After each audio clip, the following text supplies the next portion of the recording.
11వ అధ్యాయం 25వ వచనం.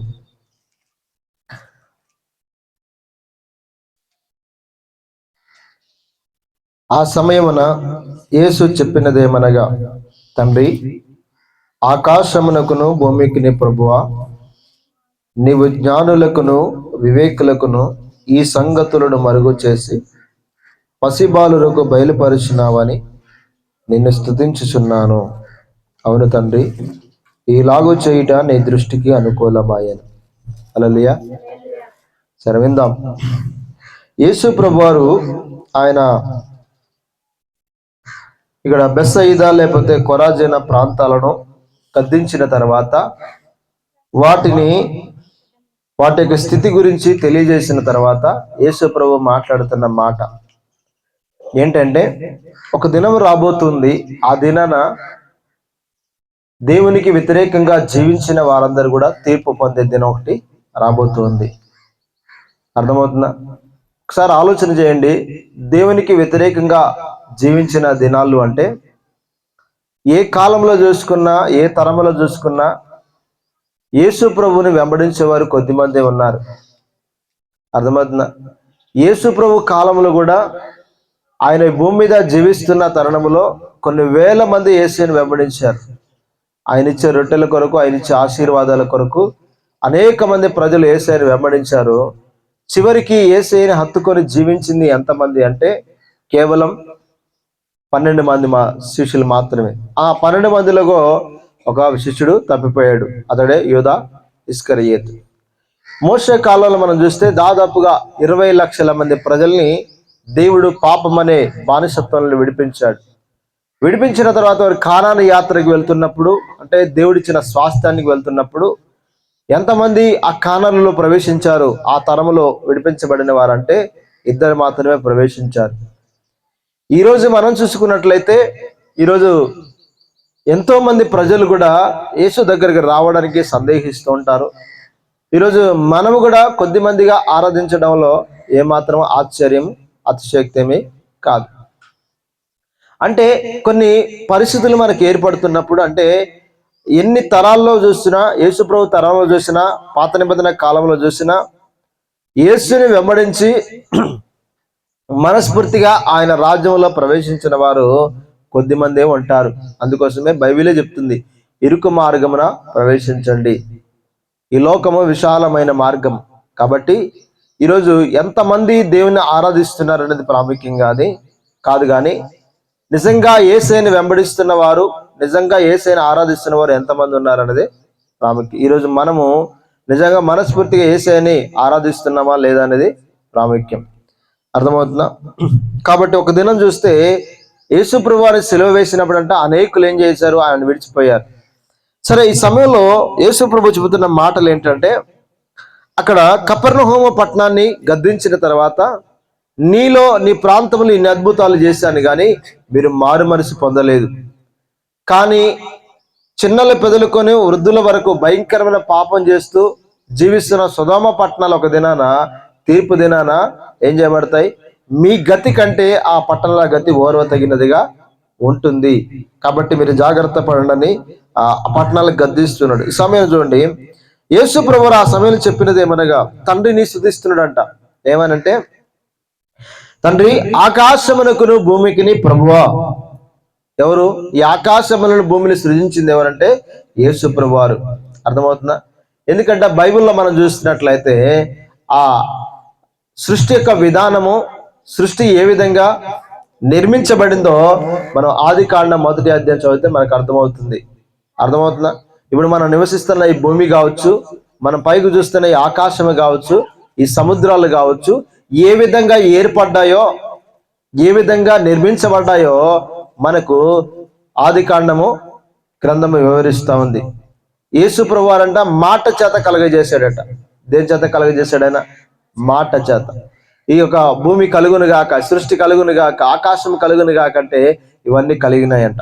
కాబట్టి ఇప్పుడు తండ్రి ఏం చేస్తున్నాడు? ఘనపరుస్తున్నాడు. ప్రభువా, ఆకాశమునకును భూమికిని ప్రభువా, నీవు జ్ఞానులకును వివేకులకును ఈ సంగతులు మరుగు చేసి పసిబాలులకు బయలుపరిచిన వారిని నేను స్తుతిస్తున్నాను. ఎంతో మంది జ్ఞానులైన వారు, వివేకులైన వారు యేసు ప్రభువుని తెలుసుకోలేదు. ధనవంతులైన వారు యేసు ప్రభువుని తెలుసుకోలేదు. ఎందుకు తెలుసుకోలేదంటే యేసు ప్రభువుని అంగీకరించాలన్న హృదయం వారికి లేదు. ఈరోజు మనం చూస్తే యేసయ్య దగ్గరికి రావడానికి ఎంతో మంది అవమానంగా ఫీల్ అవుతుంటారు కదా. ప్రార్థనకి వెళ్ళడానికి ఎంతో అవమానంగా ఫీల్ అవుతుంటారు. అక్కడ ఏదో పాపం చేస్తున్నట్టు, వ్యర్థమైన తప్పు చేస్తున్నట్టుగా వాళ్ళు మాత్రమే వెళ్తారు, మనం వెళ్ళమన్నట్టుగా ఉంటూ ఉంటారు. దయచేసి గమనించండి. ఇక్కడ చెప్తున్నాడు ఏంటంటే, నువ్వు జ్ఞానులు అనుకున్న వారికి, వివేకులు అనుకున్న వారికి దేవుని విషయాలన్నీ మరుగు చేసి ఉన్నావు. పసిబాలురు అంటే నీ దగ్గర ఎవరైతే తాము తగ్గించుకొని, నీ దగ్గర ఎవరైతే విధేయత కలిగి నీ మాటలు వినడానికి వాళ్ళు తగ్గించుకుంటారో అలాంటి బిడ్డలకు నీవు అనేకమైన సంగతులను బయలుపరుస్తున్నావు. హల్లెలూయా. అక్కడ అంటున్నాడు చూడండి, ఈ సంగతులను మరుగు చేసి, అంటే యేసు ప్రభువుని తెలుసుకునే సంగతులను చాలా మంది దేవుడే మరుగు చేసి ఉన్నాడట. ఎందుకంటే వాళ్ళకి వినే స్వభావం లేదు, లేకపోతే యేసుని అంగీకరించే మనసు లేదు కనుక చాలా మంది జీవితాల్లో యేసుక్రీస్తుని తెలుసుకునే విషయంలో దేవుడే మరుగు చేసి ఉన్నాడంట. అర్థమవుతుందా? ఇక్కడ మనం చూస్తే, తండ్రి ఈలాగు చేయట నీ దృష్టికి అనుకూలమాయను. ఈలాగు చేయట నీ దృష్టికి ఏమైందట? అనుకూలం. ఎవరికి తనను బయలుపరచాలో, ఎవరు వినగలరో, ఎవరు వింటే విధేయత చూపిస్తారో వారికి మాత్రమే దేవుడు బయలుపరుస్తుంటాడు. వారి హృదయాలు మాత్రమే దేవుడు తెరుస్తూ ఉంటాడు. వారి హృదయాంతరంగాల్లో మాత్రమే కార్యాలు చేస్తూ ఉంటాడు. హల్లెలూయా. ఎవరి పడితే వాళ్ళు పరలోక రాజ్యానికి రారు. ఎందుకంటే ఈరోజు పరలోక రాజ్యం రావాలన్నా కూడా కొంచెం వెల చెల్లించాలి. అర్థమవుతుందా? వెల చెల్లించడం అంటే ఈ పరిశుద్ధ గ్రంథాన్ని పట్టుకొని మనం మంచి అంటే నడి బజార్లో నడవగలమా? నడవాలి. ఎందుకంటే యేసుక్రీస్తు విషయమై సిగ్గుపడేవాడంట పరలోక రాజ్యంలో దేవుడు కూడా అతని విషయమై సిగ్గుపడతాడట. యేసుక్రీస్తుని మనం ఎరగనని ఒక రహస్య క్రైస్తవులు ఉన్నా కూడా రేపు దేవుడు తండ్రి అయిన దేవుని ఎదుట కూడా ఆయన మిమ్మల్ని ఎవరో నేను ఎరగనంటాడట. ఇక్కడ మనం బహిరంగ ఒప్పుకోవాలి, నేను క్రీస్తు బిడ్డను, నేను క్రైస్తవుని అని చెప్పుకోవడానికి. అసలు ఎందుకో నాకు అర్థం కాదు చాలాసార్లు. అంటే మనం వేరే వేరే సహవాసాల దగ్గరికి, వేరే వేరే లేకపోతే కొన్ని మీటింగ్స్ దగ్గరికి కావచ్చు, వేరే వేరే బంధువులు కలవడానికి కావచ్చు, లేకపోతే రకరకాలుగా ముచ్చట్లు పెట్టడానికి కావచ్చు, అన్ని విషయాలు కలిసిపోతుంటాం. కానీ ప్రభు ప్రార్థన విషయాల్లో చాలా మంది కలవరు. హల్లెలూయా. ఎందుకు కలవరంటే అదేదో ఎందుకు కలవరు, ఎందుకు రారు, ఎందుకు చేరుకోరు, ఎందుకు చేయరు అంటే ఇక్కడికి వస్తే ఖచ్చితంగా ఏం మానాలి? మన జీవితాలని మార్చుకోవాలి, మన జీవితాల్లో మార్పు కలుగజేసుకోవాలి. హల్లెలూయా. కాబట్టి ప్రియమైన బిడ్డలారా గమనించండి. ఇక్కడ చూస్తే ప్రభు అంటాడు, సమస్తము నా తండ్రి చేత నాకు అప్పగింపబడి ఉన్నవి. సమస్తమును ఇప్పుడు ఎవరి చేతుల్లో ఉన్నాయంట? యేసుక్రీస్తు చేతుల్లో ఉన్నాయి. కాబట్టి ప్రతి ఆశీర్వాదం ఇవ్వాలన్నా, ప్రతి దీవెన మనకి ఇవ్వాలన్నా అది ఖచ్చితంగా యేసు ప్రభు చేతుల్లోనే మనకు దొరుకుతుంది. కాబట్టి ఈరోజు ఆయన అంటుండే, సమస్తము నా తండ్రి చేత నాకు అప్పగింపబడినది. తండ్రిగాక ఎవడును కుమారుని ఎరగడు, కుమారుడిగాక ఎవడును కుమారుడు ఎవనికి ఆయన బయలుపరచ ఉద్దేశించిన వాడుగాకను మరి ఎవడును తండ్రిని ఎరుగడు. హల్లెలూయా. ఈరోజు యేసు ప్రభువుని తెలుసుకోవడం కూడా చాలా గొప్ప విషయం. అందరూ తెలుసుకోలేరు. యేసు ప్రభువుని తెలుసుకుంటారా? అందరూ యేసు ప్రభు దగ్గరికి వస్తారా? రారు. యేసు ప్రభువుని ఎరిగి ఉండాలన్నా, యేసు క్రీస్తు యొక్క తండ్రి అయిన దేవుణ్ణి తెలుసుకోవాలన్నా కూడా కుమారుడు ఎవరికైతే బయలుపరచాలనుకుంటాడో, కుమారుడు ఎవరికైతే తెలియపరచాలనుకుంటారో వారు మాత్రమే తెలుసుకుంటారట. అర్థమవుతుందా? ఇప్పుడు నేనున్నాను అనుకోండి, నేను యేసుని తెలుసుకోవాలంటే దేవుడు నా హృదయం తెరిస్తే తప్ప, నన్ను ఆకర్షిస్తే తప్ప, దేవుడు నన్ను పిలిస్తే తప్ప నేను యేసు యొద్దకు రాలేను. అలా పిలవాలంటే కూడా ఎవరిని పిలుస్తాడు ఆయన, ఎవరిని ఏర్పాటు చేసుకుంటాడు, ఎవరిని ఆయనకి సన్నిధానములకు ఆహ్వానిస్తాడంటే ఆయన మాటకు విధేయత చూపించే వారిని మాత్రమే ఆయన బయలుపరుస్తూ ఉంటాడు. ఇప్పుడు కొత్త విషయాలు తెలుసుకోవాలన్న ఆశ ఉంటేనే దేవుడు తెలియజేస్తాడు. అసలు ఆశ లేదు, ఇంట్రెస్ట్ లేదనుకోండి, తెలియజేస్తారు ఎవరన్నా? ఇప్పుడు కొంతమంది పెద్దవాళ్ళు పిల్లలకి స్టోరీస్ చెప్తుంటారు, కథలు చెప్తుంటారు కదా, స్టోరీస్ చెప్తున్నప్పుడు ఆ పిల్లవాడు చెప్పు అంటే ఏం చేస్తారు? తల్లిదండ్రులు చెప్తారు. ఆ పిల్లవాడు ఒకవేళ ఎంత చెప్పినా వినట్లేదు అనుకోండి, లేకపోతే అడగట్లేదు అనుకోండి, మనం చెప్తుంటే నిద్రపోతున్నాడు అనుకోండి, మనం చెప్పగలుగుతామా? చెప్పలేం. ఎందుకంటే ఎవరైతే వినటానికి ఇష్టపడతారో వారి మాత్రమే దేవుడు వారి హృదయాలు మాత్రమే తెరుస్తూ ఉంటాడు. ఇక చూద్దాం ఇక్కడ ఇక 28 వచనం, ప్రయాసపడి భారం మోసుకొస్తున్న సమస్త జనులారా నా యొద్దకు రండి. ఏమంటున్నాడు యేసుప్రభువు వారు? ప్రయాసపడి భారం మోసుకొస్తున్న సమస్త జనులారా నా యొద్దకు రండి. అంటే ఈరోజు ప్రతి ఒక్క మానవుడు కూడా ప్రయాసంతోనే ఉన్నాడు. అర్థమవుతుందా? ఒక మాట మిమ్మల్ని అడుగుతున్నాను, ఈరోజు మనుషుల జీవితాల్లో ప్రయాసం లేని వారు, భారము లేని వారు ఎవరైనా ఉన్నారా? సరే, ఏ రకమైన ఇబ్బందులు లేకపోయినా వారి జీవితాల్లో మనశ్శాంతి లేని వారు ఎంతో మంది ఉన్నారా లేదా? ఎందుకు మరి అలా జరుగుతుంది? ఈరోజు ఒక మాట విన్నా నేను. ఏంటంటే ఈరోజు నేను స్నానం చేస్తున్న దగ్గర ఒక ఇంటి వెనకాల ఒక పురుషుడు గోల పెడతా ఉన్నాడు, మొత్తుకుంటా ఉన్నాడు.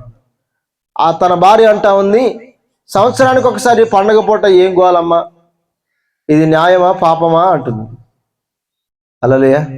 ఏంటి ఇది న్యాయమా పాపమా అని అంటా ఉంది, ఎవరితో అంటా ఉంది. ఏందయ్యా ఈ గోల, మాకు సంవత్సరానికి ఒకసారి పండగ పూట ఇది న్యాయమా పాపమా అంటుంది.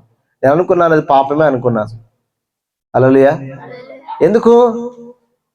వారికి తెలియకుండానే వారి జీవితంలో ఒక పాప భారం ఉంది. అది పండగైనా పబ్బమైనా ఏం జరుగుతుంది? భారమే వస్తూ ఉంటారు. ఈరోజు ఒకసారి ఆలోచన చేయండి, ఎనీ పండుగ మనం చేసినా ఎందుకు చేస్తారు చెప్పండి?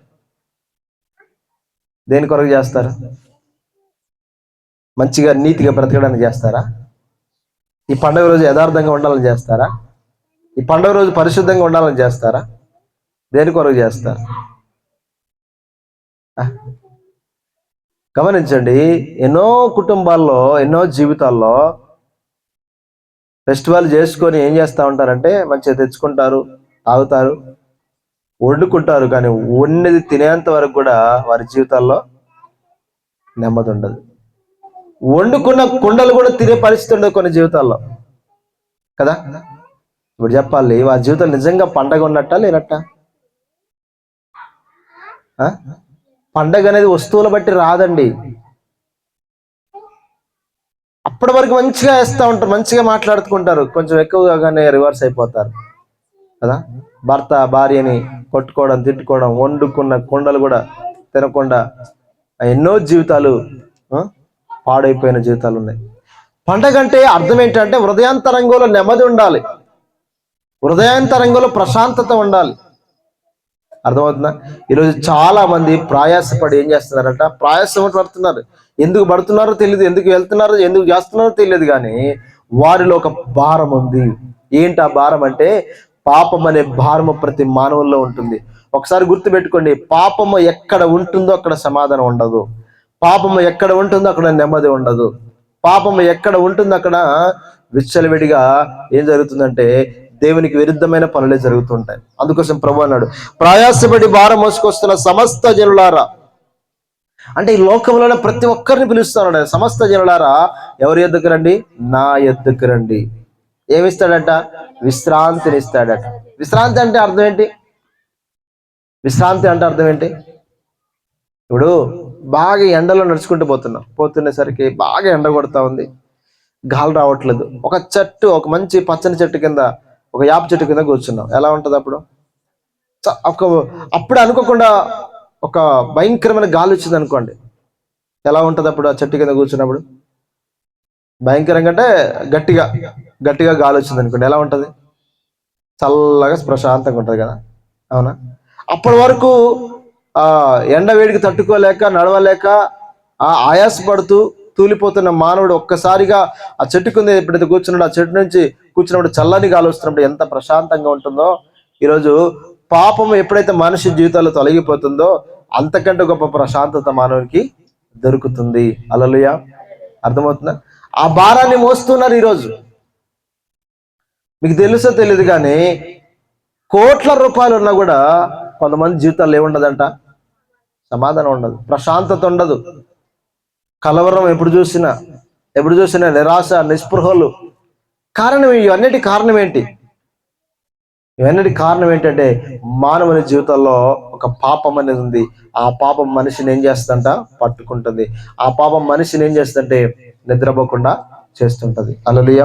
అందుకోసం ప్రభు అన్నాడు, ప్రయాసపడి భారం మోసుకొస్తున్న సమస్త జనులారా నా యొద్దకు రండి, నేను మీకు విశ్రాంతి కలగజేస్తున్నాను. అంటే నేను మీకు సమాధానాన్ని ఇస్తాను, నేను మీకు నెమ్మదిని ఇస్తాను.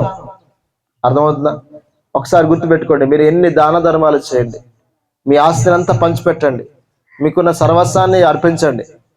అర్థమవుతుందా? మీరు తీర్థయాత్రలు చేస్తూ వేరే ప్రాంతాలకు వెళ్తారో, ఎక్కడెక్కడైనా మునుగుతారో, ఏమన్నా చేయండి, ఏమి చేసినా నేను ఒక మాట చెప్తున్నాను, తృప్తి అనేది మనిషి జీవితంలో ఉండదు, ప్రశాంతత అనేది మనిషి జీవితంలో రాదు. యేసుక్రీస్తు లేకుండా, యేసు ప్రభు మీ జీవితంలోకి రాకుండా మీరు ఎన్ని ప్రయత్నాలు చేసినా దాంట్లో ఖచ్చితంగా ప్రశాంతత ఉండదు, నెమ్మది ఉండదు, సమాధానం ఉండదు. అప్పటి వరకు తృప్తిగా అనిపిస్తుంది, అప్పటి వరకు ప్రశాంతంగా అనిపిస్తుంది. అది కొద్ది క్షణాల వరకే, అది కొద్ది గంటల వరకే ఉంటుంది. అందుకోసమే ప్రభు అన్నాడు, ప్రయాసపడి భారం మోసుకొస్తున్న సమస్త జనులారా నా యొద్దకు రండి, నేను మీకు విశ్రాంతిని ఇస్తాను. ఎందుకంటే ఆయన అంటాడు ఏంటంటే, నేను సాత్వికుడును, దీన మనసు గలవాడను కనుక మీ మీద నా కాడి ఎత్తుకొని నా యొద్ద నేర్చుకోండి. ఒకసారి ఈ వచనానికి సపోర్ట్ గా మనం చూస్తే ఇర్మియా గ్రంథము 6వ అధ్యాయం 16వ వచనం ఒకసారి చూద్దాం.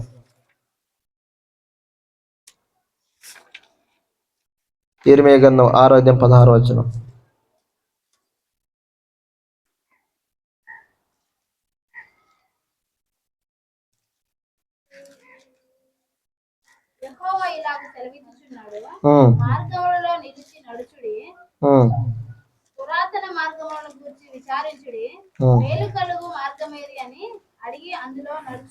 చాలు. యెహోవా ఇలాగు సెలవిచ్చుచున్నాడు. ఎవరు? దేవుడు సెలవిస్తున్నాడు. ఏమనంటే చూడ అక్కడ అంటాడు, మార్గములో నిలిచి చూడుడి. ఎక్కడ నిలిచి చూడాలట? ఇప్పుడు ఒక 4 కూడలు, అంటే 4 త్రోవలు వెళ్ళే రోడ్డు అనమాట కూడలు అంటే. ఇప్పుడు మనం ఒక ఊరికి వెళ్ళాలంటే ఎటు పడితే అటు వెళ్తామా? ఏ రోడ్డుకి పడితే ఆ రోడ్డుకి వెళ్తామా? అమ్మా నిద్ర వస్తుంది బాగా. హల్లెలూయా, హల్లెలూయా. అక్షయ మంచిగానే ఉన్నాయి. హల్లెలూయా. అర్థమైందా? మనము ఎక్కడ పడితే అక్కడ కూడలో నిలబడి 4 బాటలు ఉన్న దగ్గర ఏ రూటుకి పడితే ఆ రూటుకి వెళ్తామా? నేను వెళ్ళాల్సిన గమ్యము ఊరు ఏ మార్గంలో వెళ్తే నాకు వస్తుందని ఫస్ట్ ఏం చేయాలంట? అక్కడ ఉండి విచారణ చేయాలట. అర్థమవుతుందా? ఏమంటున్నాడు చూడండి, మార్గములో నిలిచి చూడుడి. మీరేం చేయాలి? నేను పరలోక రాజ్యం చేరుకోవాలంటే ఏ మార్గంలో నిలిచి ఉండాలి? నిత్య జీవాన్ని సంపాదించుకోవాలంటే నేను ఎక్కడ నిలిచి ఉండాలా? మార్గములు నిలిచి చూడి, తర్వాత పురాతన మార్గముల గురించి విచారించుడి. ఏం చేయాలంట? పురాతన మార్గాల గురించి ఏం చేయాలి? ఫస్ట్ నిలవాలి. నిలిచిన తర్వాత ఏం చేయాలి? విచారించాలి. ఏమని విచారించాలి?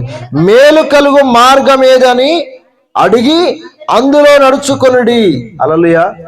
ఏం చేయాలంట? మేలు కలిగే మార్గం ఏదో అని అడిగి ఏం చేయాలంట? అందులో నడుచుకోవాలంట. హల్లెలూయా. ఈరోజు మనకు మేలు చేసే మార్గం ఏదైనా ఉందా? అందులో మనం ఏం చేయాలంట? మేలు కలుగు మార్గం ఏదని అడిగి అందులో నడుచుకొనుడి. చాలు. ఇక్కడ ఏమంటున్నాడు? అడిగి తెలుసుకోవాలట. ఈరోజు ఎంతమంది అడుగుతున్నారు? ఈరోజు ఎంతమంది అడుగుతున్నారా? మీరు బైబిల్ వైపు చూసారు, నా వైపు చూడాలి. హల్లెలూయా. ఈరోజు మేలు కలిగే మార్గం ఏదని ఎంతమంది అడుగుతున్నారు? అమ్మా ఇది మేలు కలిగే మార్గం అని మనం చెప్తుంటే కూడా వినేవారు లేరు ఈరోజు కదా. ఇంకా అడిగేవారు ఉన్నారంటారా?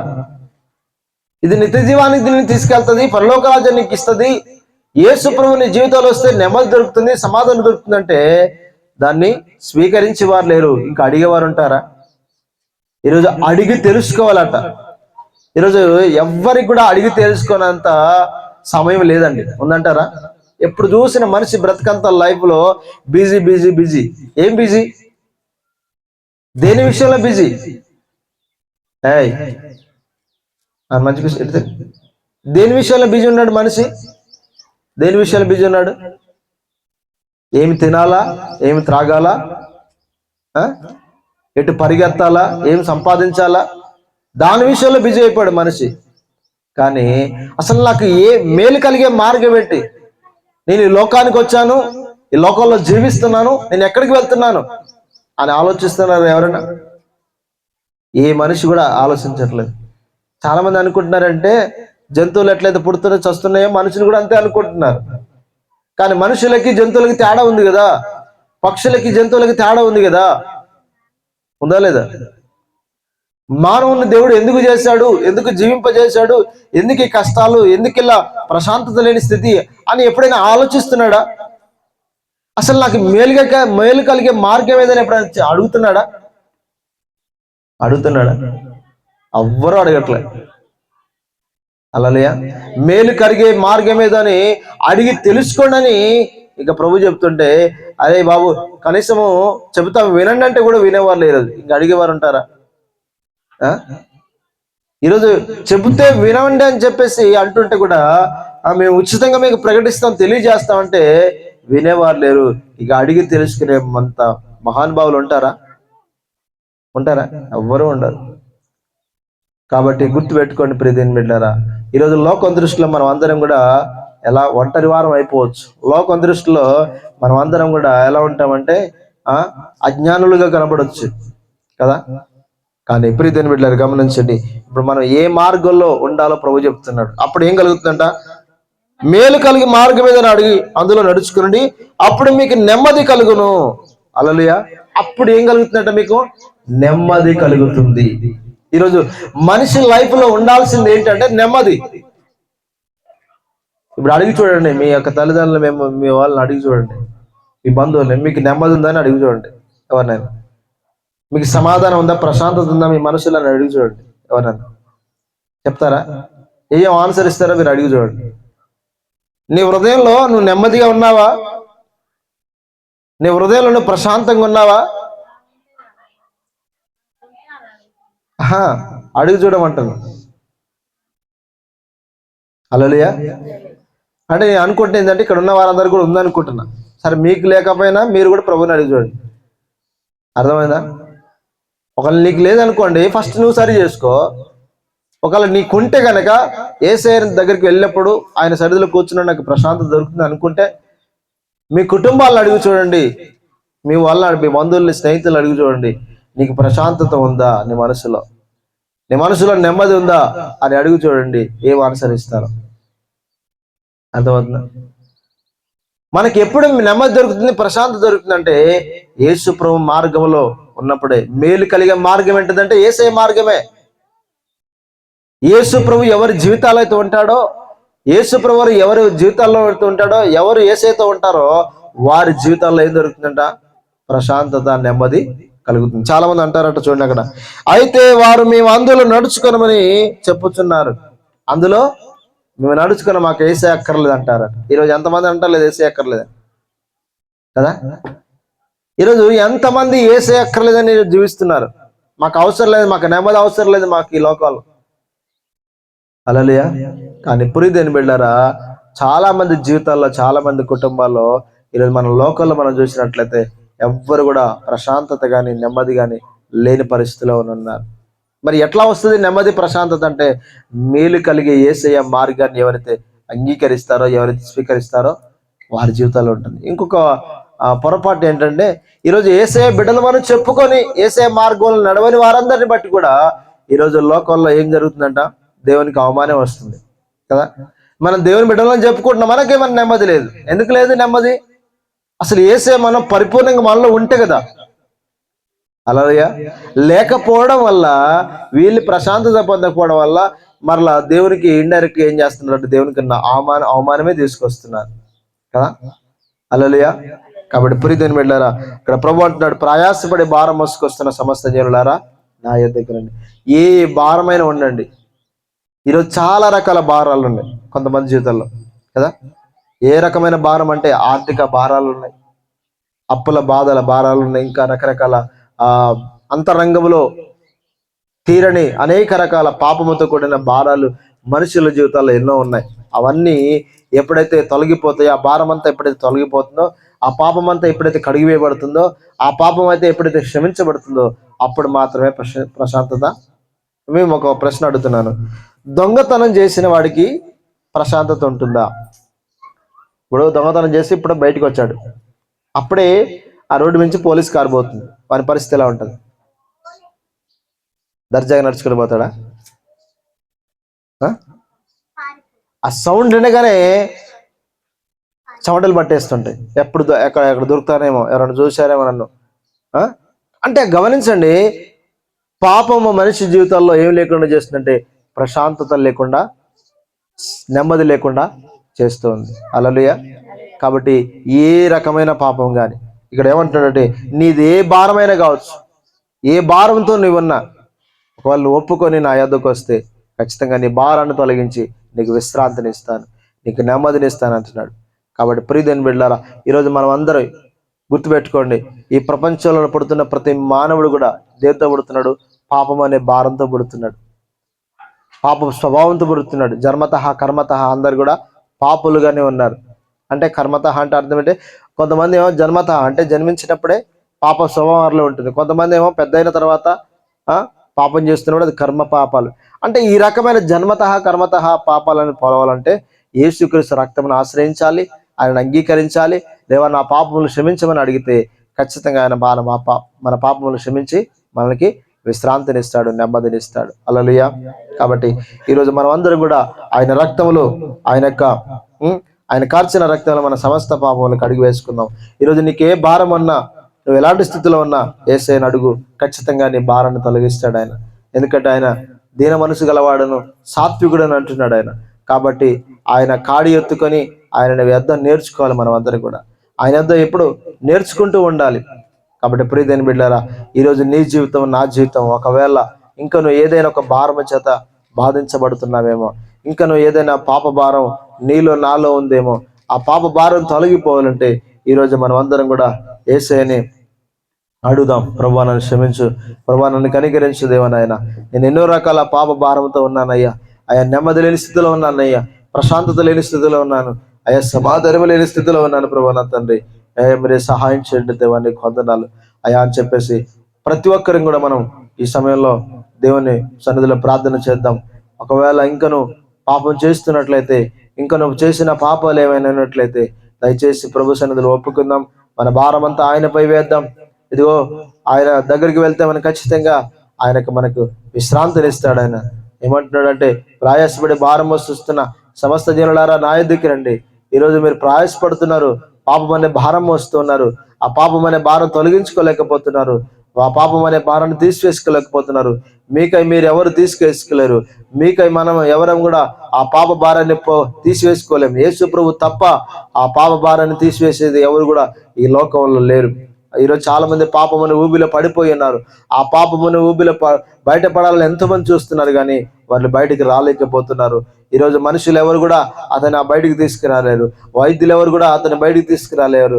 ఈ లోకంలో రక్షకబడ్డలు ఎవరు కూడా ఆ పాపం అనే ఊబిలోని ఎవరిని కూడా తీసుకురాలేరు. ఆ పాపం అనే ఊబిలో ఏ వ్యక్తి కూడా నిన్ను ఆ యొక్క స్థితిలో నుండి తీసుకెళ్ళాడు. సోద చెప్పేవారు కావచ్చు, లేకపోతే ఇంకా రకరకాలుగా చెప్పేవారు, ఎవరు కూడా నిన్ను ఆ పాపం అనే భారం నుండి తీసుకొని బయటికి రాలేరు. కేవలం యేసు ప్రభువారు మాత్రమే, యేసు ప్రభువారు మాత్రమే, యేసు ప్రభువారు మాత్రమే, యేసు ప్రభువారు మాత్రమే నీ పాపం అనే భారముల నుండి